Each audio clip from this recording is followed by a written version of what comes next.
Très cher frère Metmati, salam à toi et salam à toutes celles et ceux qui nous écoutent. Je suis désolé de te faire répéter les mêmes sujets, mais je suis extrêmement étonné par ton affirmation selon laquelle la prière de Tarawih n'est ni une sunna et moins encore une sunna muakkada.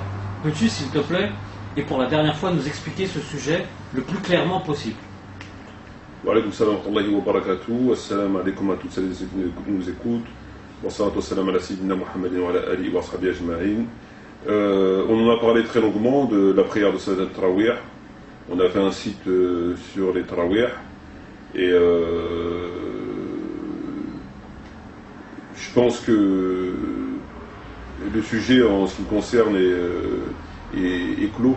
C'est bien une innovation, et une innovation blâmable. Je pense que ça a été prouvé de façon très claire, de façon manifeste, et qu'il n'y a aucune contestation possible.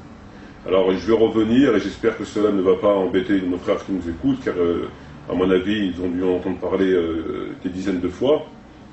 Donc je vais revenir une dernière fois sur ce sujet. Sinon, pour celles et ceux qui s'intéressent, peuvent aller sur notre site sur les Tarawih.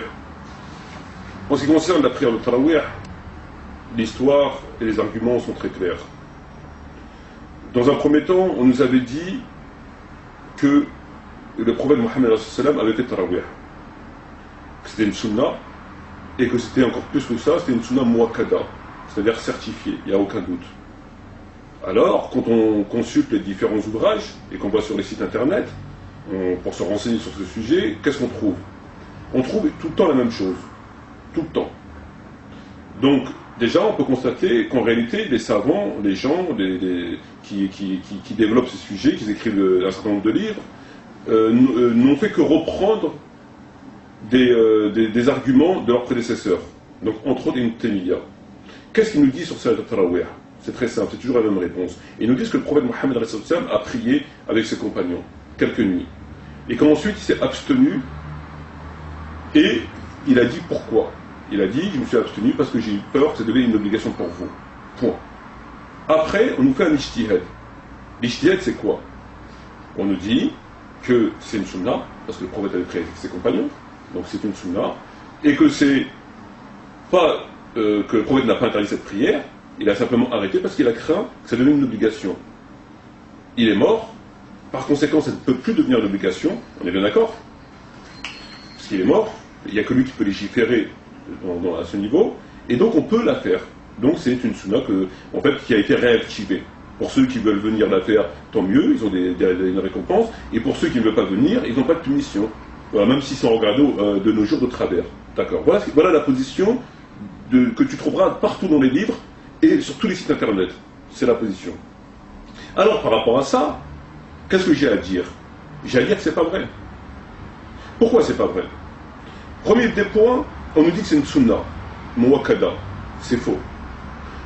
Les deux références les plus sûres, et toujours d'après eux, c'est le Bukhari et le Muslim. Chose à laquelle je suis d'accord. Sur laquelle je suis d'accord. Quand on analyse le Bukhari et le Muslim, les deux, on extrait tous les hadiths qui parlent spécifiquement de Salat al-Tarawih. Déjà, le mot n'existait pas. Il a dû être inventé pour les besoins de la cause, mais il n'existait pas dans les hadiths, ni dans le Coran, donc il a été inventé ultérieurement. Qu'est-ce qu'on trouve? On trouve un certain nombre de hadiths spécifiques au Salat al-Tarawih. Donc, entre autres, le hadith qui nous ont dit que le prophète a dit telle chose. Il est dans le Bukhari et dans le Muslim, très bien. Néanmoins, qu'est-ce qu'on trouve d'autre? On trouve que le prophète Mohammed a dit priez, dorénavant, priez chez vous. Arrêtez de m'imiter, priez chez vous. C'est un hadith qui est dans le Bukhari et dans le Muslim. Bon. Alors, quand on va mettre tout ça au clair, tous ces hadiths, on va les mettre au clair. Qu'est-ce qui s'est passé? Le prophète n'a jamais prié avec ses compagnons d'après Bukhari et Muslim. Et les gens peuvent le vérifier. Pourquoi? Le prophète sortait pour prier dans la mosquée, il faisait prier à Mellil, comme il le faisait tout au long de l'année, et aussi pendant le ramadan. D'accord? Il priait tout seul. Il y a un certain nombre de compagnons qui l'ont vu, et qui l'ont imité à son insu. Je dis bien à son insu. Qu'est-ce qui prouve qu'il a été imité à son insu? C'est qu'à chaque fois, le prophète Mohammed, quand il constate la chose, il va vers eux. Il est bien écrit, il va vers eux. Et il leur dit, j'ai vu ce que vous avez fait. Donc à travers, quand on analyse tous les hadiths, je dis bien tous les hadiths, on constate une chose, c'est qu'il n'a pas prié avec eux, puisqu'il va vers eux. Alors quand on prie avec des gens, on ne va pas vers les gens. On ne dit pas j'ai vu ce que vous avez fait, etc., etc. Donc il est prouvé dans ce hadith, et les gens peuvent le vérifier, qu'il n'a pas prié avec eux. C'est pas vrai. Par contre, d'autres rapporteurs, comme Ahmed ou d'autres, qui sont nettement inférieurs en authenticité, disent qu'il aurait pris le 23, le 24e jour ou le 25e jour, peu importe. Néanmoins, ces hadiths ne figurent pas dans le Bukhari Muslim. Et ils sont infirmés par le Bukhari Muslim. Premier point. Donc il n'a pas pris avec eux selon les deux références les plus sûres. Donc c'est un premier mensonge lorsqu'ils nous disent qu'il a pris avec eux. En tout cas, il ne s'appuie pas sur le Bukhari Muslim. Ils se sont détournés de Bukhari Muslim pour essayer de trouver des arguments ailleurs. On est bien d'accord. C'est une chose qui n'est pas normale. Alors qu'ils ont dû s'appuyer sur les sources les plus authentiques. C'est logique. Bon, premier point. Deuxième des points.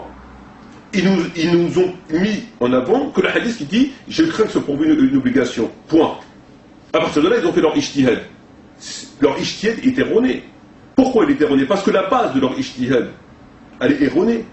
Que font-ils du hadith qui dit, quand les compagnons ont vu qu'il n'était pas sorti de chez lui, au bout d'un certain nombre de... ils vont le chercher chez lui, ils jettent des cailloux à sa porte. Et le prophète sort de chez lui, parce qu'ils pensaient qu'il dormait. Il leur dit, il les engueule, donc etc. Il leur dit, dorénavant, priez chez vous, arrêtez. Il faut arrêter, priez chez vous. Et il leur dit pourquoi? Il leur dit parce que la meilleure prière pour un homme, c'est celle qui est faite chez lui, mis à part la prière obligatoire. À partir de ce jour-là, l'affaire a été rangée. C'est un hadith de Bukhari Muslim. Pourquoi ce hadith, ils ne l'ont pas cité? Pourquoi ils ne l'ont pas mis? Alors qu'il est dans le Bukhari Muslim. Pourquoi ils ont pris l'autre? Il est dans le Bukhari Muslim, donc, logiquement, ils le citent, et ils nous l'expliquent. Or, ils ne l'ont pas mis, parce qu'ils ne pouvaient pas le mettre. S'ils mettent ce hadith, ils sont bloqués. Parce qu'on a l'ordre du prophète de prier chez soi. Ils ne peuvent plus rien dire. Il ne s'agit plus de dire le prophète il est mort. Ça tient plus la route de dire que le prophète il est mort. Ils ont préféré se détourner vers un hadith qui est amputé, un hadith qui est varié. Et il en existe beaucoup de hadiths variés. Et qu'est-ce qui prouve que ce hadith est varié et qu'il est amputé? C'est que la suite des événements, on n'a plus entendu parler de Tarawih, de Qiyam al-Layl en compagnie. Donc le prophète s'était réglé jusqu'à sa mort, et durant le califat d'Abu Bakr, il n'y avait pas cette prière-là. Donc ça prouve bien, ce hadith a fait office d'autorité, puisque la chronologie des événements démontre très clairement qu'on n'a plus entendu cette prière, etc. Donc les musulmans ont compris qu'il fallait arrêter, et ils ont arrêté. Et ce hadith est dans le Bukhari Muslim, ils ne l'ont pas mis. Donc ça prouve bien qu'il a été occulté volontairement. Car je ne vois pas comment on peut étudier un sujet si on ne met pas les hadiths qui parlent spécifiquement du sujet. Ça, c'est un premier point. Donc, ça m'a interpellé. Ensuite, qu'est-ce qu'on nous dit?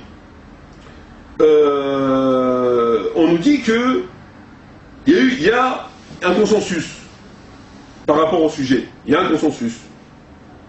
Donc, il n'y a que les chiites et que moi, qu'on ne fait pas tarawih. Qu'il y a un consensus. Alors, on ne comprend pas, Promet Machi, au XXIe siècle, vient nous raconter des trucs comme ça. C'est un illuminé, etc., etc. Bon, ok, c'est un consensus, très bien. Deuxième mensonge, il n'y a pas de consensus. Alors, il n'y a pas de consensus, et ça m'a choqué. Bukhari faisait tarawih chez lui. Pourquoi Bukhari ne respectait pas la sunna muakkada? Il faisait tarawih chez lui. Il n'allait pas à la mosquée. Étrange. L'imam Malik priait chez lui. D'autres savants de son époque priaient chez lui. Quand on m'a demandé, il a dit moi aussi je prie chez moi. Pour celui qui veut prier chez lui, il prie chez lui.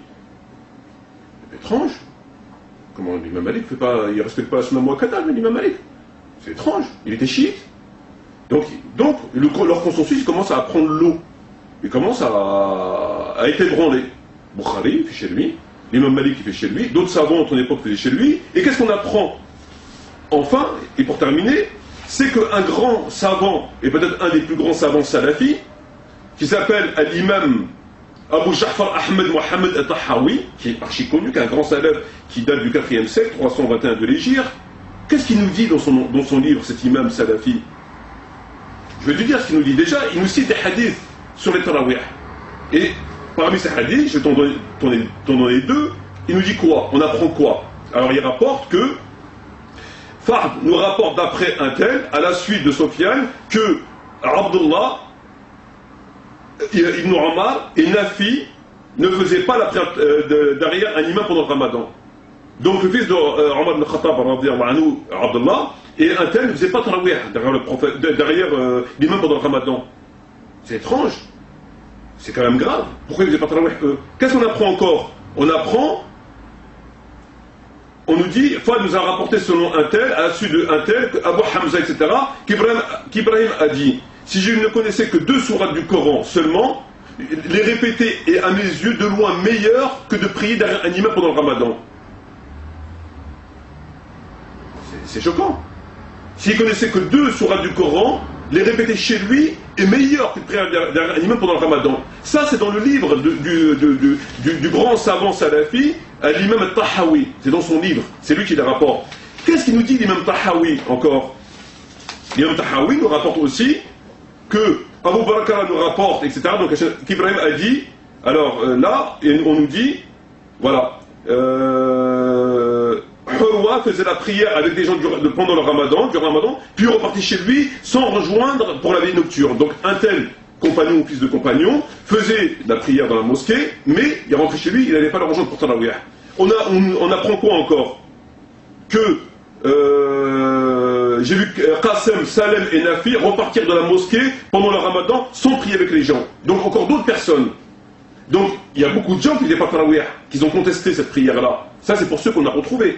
Mais les investigations sont continues. Et enfin, l'imam Tahawi nous donne son exemple. L'imam Tahawi nous donne son avis, il conclut. Et qu'est-ce qu'il nous dit l'imam Tahawi? Il nous dit: tous ces hommes sur lesquels nous avons rapporté ces traditions préféraient chacun prier tout seul durant le mois du ramadan. C'est la position juste. Voilà la conclusion de son avis à l'imam Tahawi, un grand imam salafi.